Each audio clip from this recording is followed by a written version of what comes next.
Oh attention, généralement quand je sors cette chemise, c'est que on a un gros dossier, il faut qu'on reparle de Novak Djokovic avant Roland Garros, avant Wimbledon. J'ai pris le temps pour cette vidéo qui intervient juste après son élimination d'entrée à Madrid face à Arnaldi, sa 3e défaite consécutive. C'est la 2e fois cette saison qu'il perd 3 matchs d'affilée, et quand un Novak Djokovic perd comme ça 3 matchs d'affilée, c'est la crise, c'est le déclin, c'est la fin annoncée. Vous l'avez lu, vous l'avez entendu, on en a déjà un petit peu parlé sur la chaîne. Là, j'ai envie de faire une espèce de vidéo définitive sur le cas Novak Djokovic mi-2025, avant les 3 grands chelems qui vont arriver cet été, parce qu'il y a beaucoup de choses à dire, et aussi parce que j'ai envie de vous amener dans une autre direction, un peu moins consensuelle, d'explorer les travers, les défauts, les qualités également de Djokovic. On va aller du coup dans le micro-détail sur cette analyse. En vrai, ces 20 dernières années, j'ai dû rater 2 ou 3 matchs de Novak Djokovic, donc voilà, il y a quand même une réflexion qui va être assez carrée. On va aussi essayer de répondre à la question, est-ce que c'est fini ou est-ce qu'il est possible qu'on assiste à un sursaut de la part de Novak Djokovic? Est-ce qu'il va remporter un 25e Grand Chelem? Et on va aussi discuter, ça me semble très important, impératif, de l'essence de Djokovic. C'est capital pour comprendre la situation dans laquelle il se trouve, et on attaque juste après un petit mot du sponsor. Je vous présente le partenaire de cette vidéo, et ce sont les gars sûrs de CyberGhost VPN. Avec 38 millions d'utilisateurs et une note intouchable sur Trustpilot, CyberGhost VPN est le VPN le plus populaire du marché. Je vous en ai souvent parlé, mais un VPN c'est essentiel pour protéger votre vie privée numérique. Même en navigation privée, vous êtes vulnérable. La seule solution, c'est un VPN pour verrouiller votre navigation et vos données. Les collectes de données interviennent partout, tout le temps. Votre fournisseur d'accès à Internet, le service informatique de votre entreprise, les sites web que vous visitez, tout le monde peut conserver et revendre vos données. En plus de la sécurité, CyberGhost VPN vous permet de changer de pays et donc de pouvoir accéder à du sport et à du tennis gratuitement. L'activation est hyper simple. On allume CyberGhost VPN avant de naviguer, il crypte et redirige 100% de votre trafic via des serveurs sécurisés dans plus de 100 pays. En changeant de localisation avec CyberGhost VPN, vous débloquez le contenu de plus de 40 plateformes de streaming différentes comme Netflix, Max et bien d'autres encore. Un seul abonnement est super économique puisque l'application est disponible partout et qu'elle peut protéger jusqu'à 7 appareils en même temps. De son côté, CyberGhost VPN filtre mais ne conserve pas vos données, ça en fait un outil indispensable à l'approche de l'été. Avec le lien dans la description, vous bénéficiez d'une réduction de 83% et vous obtenez également 4 mois gratuits, et comme ils ont une garantie de remboursement de 45 jours et un accès au support client 24 heures sur 24, 7 jours sur 7, tout est sans risque pour vous. Alors téléchargez CyberGhost VPN, faites-vous plaisir, et en plus, pour chaque souscription via mon lien, vous soutenez activement Service Volé et sa survie. Allez, on attaque la première partie de cette vidéo que j'ai intitulée Le dernier combat. On va parler du déclin de Novak Djokovic. Un déclin, c'est une lente dérive.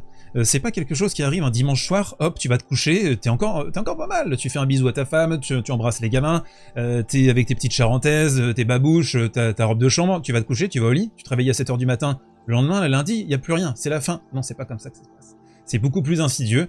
Alors parfois, ça se voit de manière très claire, très frontale, le combat de trop. Pour un boxeur, pour un footballeur, ça va être la saison de trop. Pour un tennisman, parfois, c'est beaucoup plus lent et tu peux réussir à le cacher, à le masquer pendant un certain temps. Et je pense justement que Novak Djokovic a été capable de masquer ce déclin pendant un certain temps. On doit revenir sur le cycle actuel et le début de ce cycle qui est, pour moi, à partir de l'Open d'Australie 2023. L'année d'avant, Novak Djokovic est déporté, expulsé même du territoire australien. Il ne disputera pas cet Open d'Australie, il ne disputera pas non plus l'US Open en 2022, et donc il se retrouve en Australie l'année suivante avec un sentiment très particulier. Vous pouvez imaginer, alors lui il parlait de traumatisme, il fallait évacuer cette sensation, ce sentiment, le fait qu'il ait été traité de cette façon, comme un paria, on peut le dire. Et puis au niveau sportif, il est à 21 grands chelems quand il se présente Down Under, et Rafael Nadal est à 22 grands chelems. Donc il est encore derrière, il peut égaler le record de Rafa Nadal sur ce tournoi. Sa saison 2023, quand on l'observe, elle est exceptionnelle. Il a été animé par un feu de la revanche. Et quand on regarde sa saison dans le détail, tout est articulé autour des grands chelems et du Masters en fin de saison. Le seul petit creux qu'il peut avoir, c'est lors de la saison sur terre battue, la préparation sur terre battue. Ça va pas l'empêcher de remporter Roland Garros. On peut aussi pointer le fait que les tableaux aient été relativement dégagés en grand chelem pour lui. Il n'y a que 2 victoires en 2023 significatives sur le format du Grand Chelem, contre Alcaraz évidemment en demi-finale de Roland Garros, et aussi la finale à l'US Open contre Medvedev, parce que il va montrer des ressources tactiques, techniques, les services volés, les deuxièmes balles claquées. la manière dont il va réussir à déjouer ce combat de ligne de fond, de baseline contre Medvedev, qui, dans le deuxième set, est en train de le prendre à ce jeu-là. Les ressources de Djokovic, elles sont juste géniales sur ce tournoi de l'US Open et sur cette finale en particulier. Et il va finir l'année en boulet de canon, remporter Paris-Bercy et le Masters.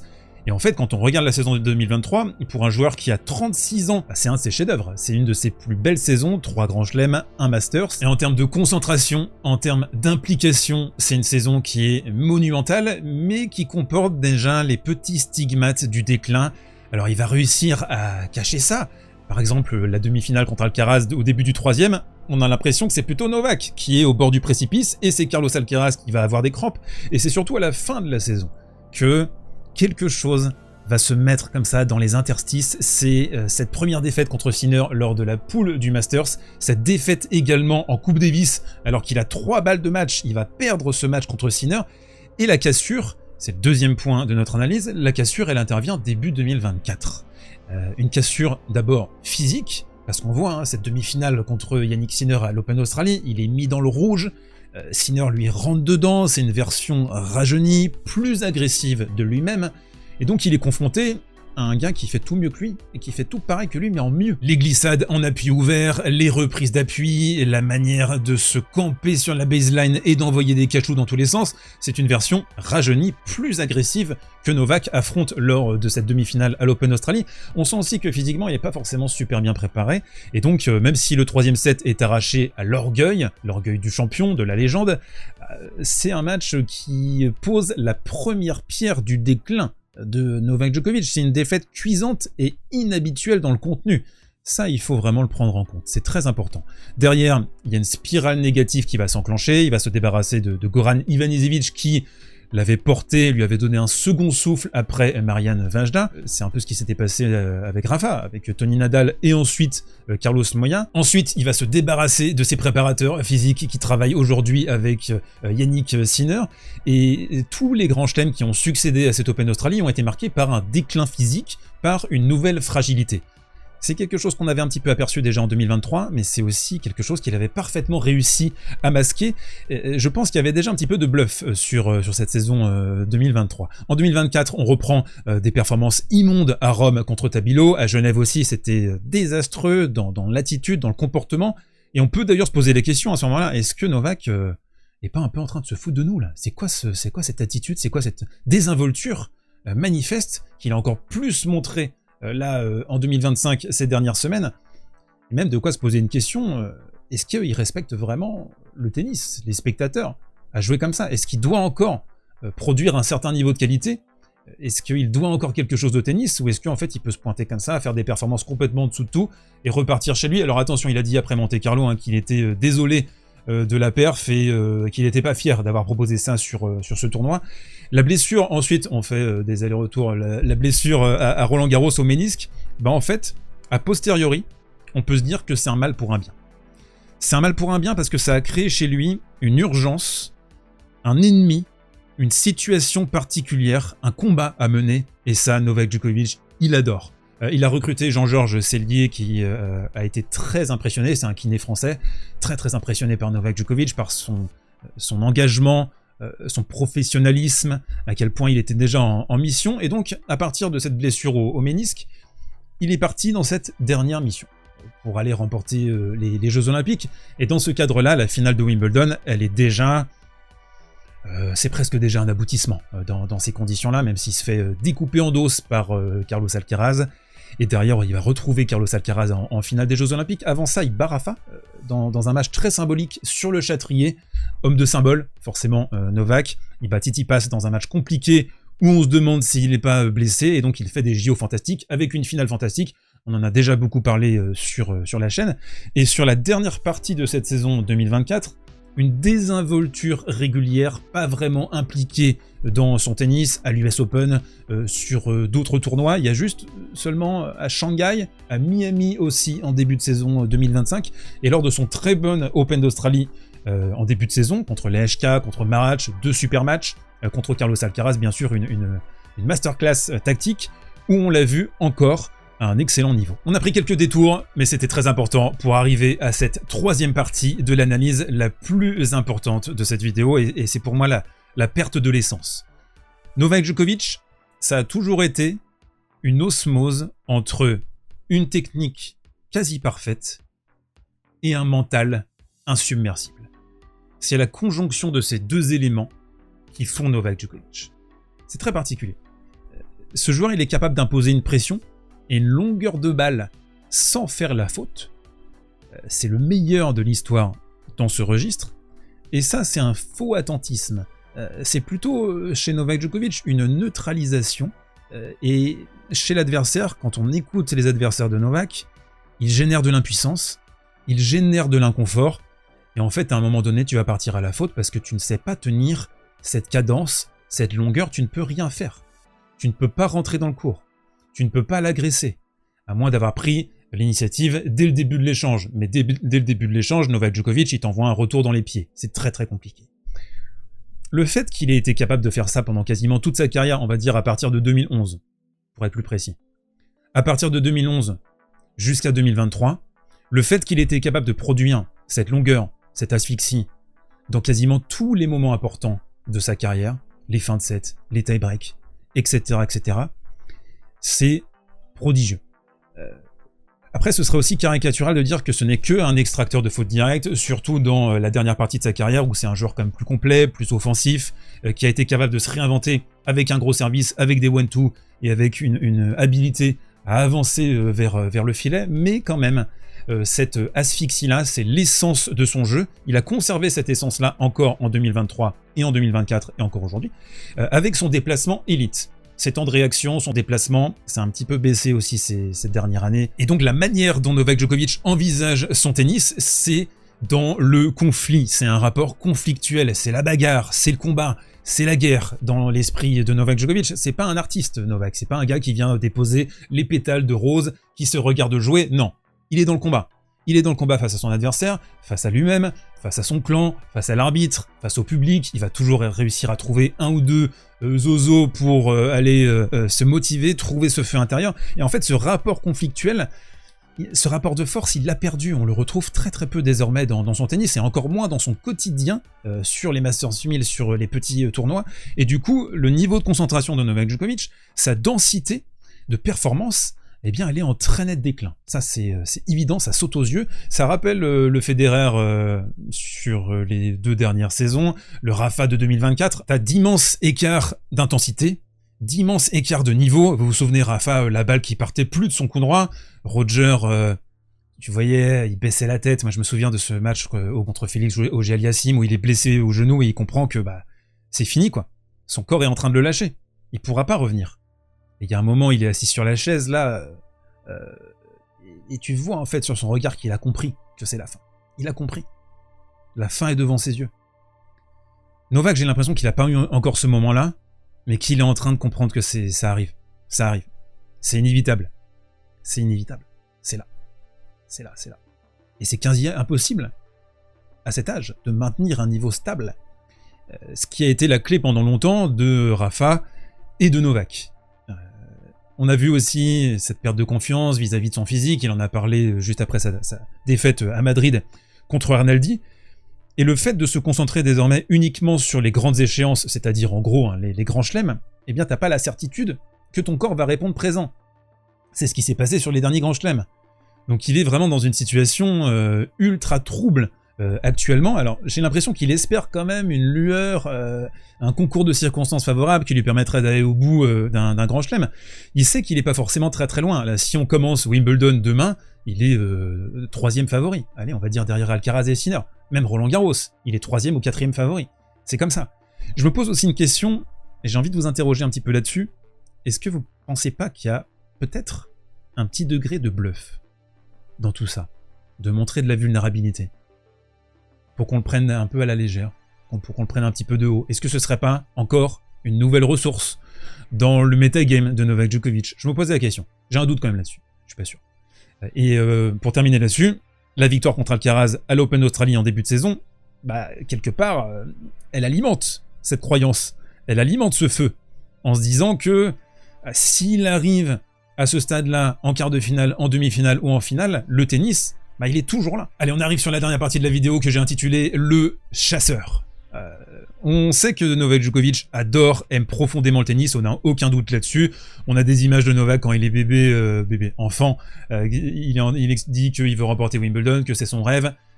C'est quelque chose qui l'a chevillé au corps, on n'a pas de doute là-dessus. Mais en même temps, il a quand même articulé quasiment toute sa carrière autour de la chasse au record, parce que c'était le troisième homme, parce qu'il était derrière Roger, parce qu'il était derrière Rafa.